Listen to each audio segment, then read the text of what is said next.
Contamos ahora que con la finalidad de brindar información de cómo dar una mejor calidad de vida a nuestras mascotas, en la UNAM se realizó una jornada más de bienestar animal. La Universidad Nacional Autónoma de México realizó la jornada de medicina veterinaria y bienestar animal en Ciudad Universitaria, donde se aplicó vacunas, esterilización, desparasitaciones a mascotas.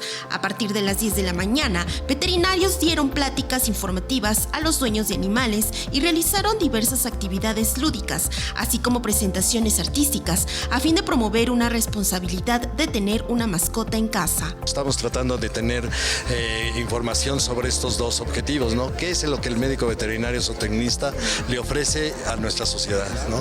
En los diversos aspectos, como es producción animal, como es sanidad animal, la salud pública, la inocuidad de los alimentos, la atención de mascotas, animales de compañía.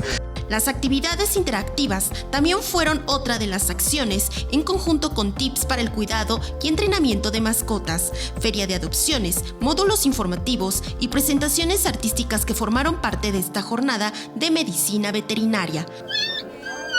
Las clínicas móviles proporcionaron servicio gratuito.